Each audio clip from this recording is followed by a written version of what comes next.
Halo teman-teman, kami dari kelompok 6 yang beranggotakan Palupi Dinar Oriza, Pratiwa Arianto, Rizka Indah Cahyani.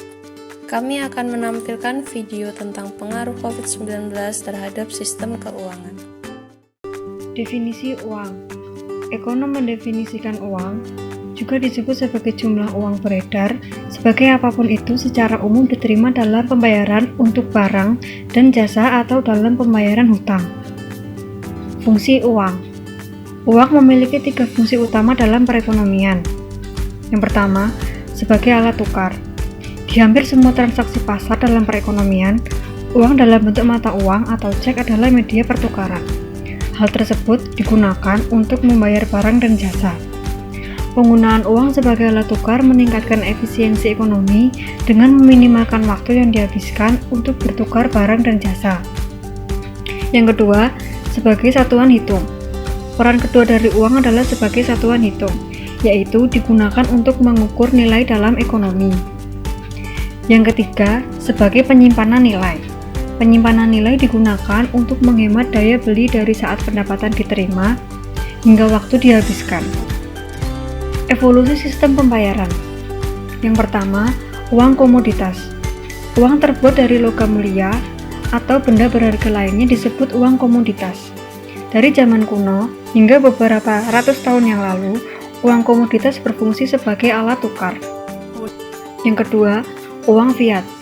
Uang fiat merupakan mata uang kertas yang ditetapkan oleh pemerintah sebagai alat pembayaran yang sah. Artinya, yang secara hukum harus diterima sebagai pembayaran hutang, tetapi tidak dapat dikonversi menjadi koin atau logam mulia. Yang ketiga, cek. Cek memungkinkan transaksi berlangsung tanpa perlu membawa sejumlah mata uang. Dengan cek, pembayaran yang membatalkan satu sama lain dapat diselesaikan dengan membatalkan cek dan tidak ada mata uang yang perlu dipindahkan. Keuntungan lain dari cek adalah bahwa mereka dapat menulis untuk jumlah berapapun besarnya dan melakukan transaksi untuk jumlah besar jauh lebih mudah. Ada 2 masalah dengan sistem pembayaran berdasarkan cek. Pertama, membutuhkan waktu untuk mendapatkan cek dari satu tempat ke tempat lainnya. Kedua, semua pencocokan kertas yang diperlukan untuk memproses cek cukup mahal. Yang keempat, pembayaran elektronik. Di masa lalu, kita harus membayar tagihan dengan mengirimkan cek. Tetapi zaman sekarang, bank telah menyediakan situs web untuk mempermudah transaksi pembayaran secara elektronik. Yang kelima, uang elektronik.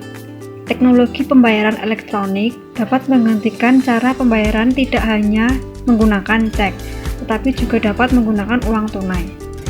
Uang elektronik ini berbentuk kartu debit.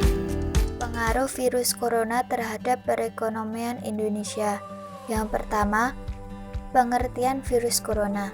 Virus corona atau Severe Acute Respiratory Syndrome Coronavirus 2 SARS-CoV-2 adalah virus yang menyerang sistem pernafasan.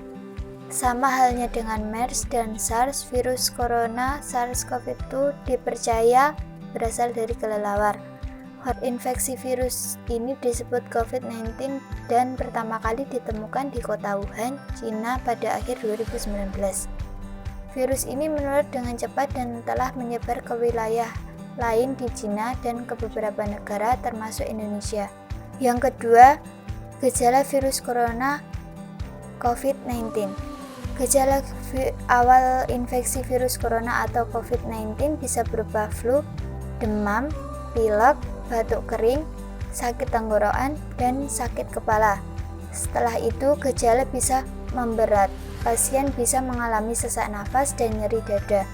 Menurut penelitian, gejala COVID-19 muncul dalam waktu 2 hari sampai 2 minggu setelah terpapar virus corona. Guna memastikan diagnosis COVID-19, dokter akan melakukan pemeriksaan lanjutan berikut. Yang pertama, rapid test sebagai penyaring. Yang kedua, tes usap tenggorokan untuk meneliti sampel dahak atau tes PCR. Yang ketiga, rongsen dada untuk mendeteksi infiltrat atau cairan di paru-paru. Yang ketiga, pengaruh virus corona terhadap perekonomian Indonesia.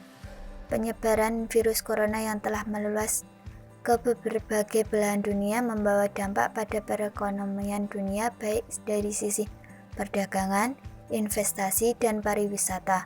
Indonesia sering melakukan kegiatan impor dari Cina dan Cina merupakan salah satu mitra dagang terbesar di Indonesia.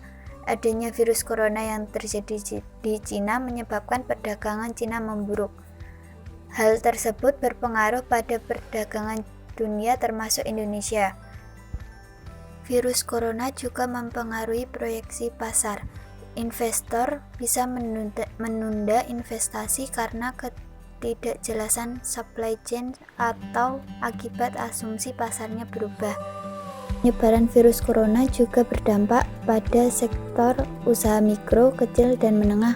Kurs mata uang US dollar terhadap rupiah sebesar 15.802 rupiah dan tingkat inflasi bulan Maret 2020 mencapai 2,96%. Berdasarkan hasil survei pemantauan harga kebutuhan masyarakat, Bank Indonesia atau BI mencatat tingkat inflasi sebesar 0,11% secara bulanan pada Maret 2020.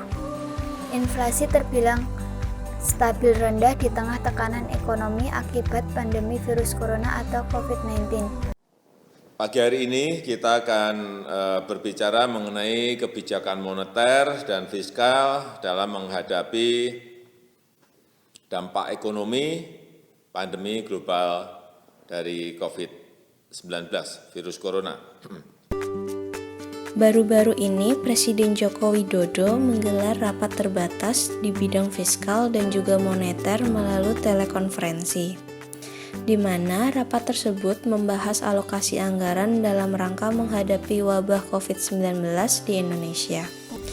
Dalam rapat tersebut terfokus kepada kesehatan dan juga relokasi anggaran pusat serta daerah untuk stimulus ekonomi masyarakat, terutama bantuan sosial bagi masyarakat.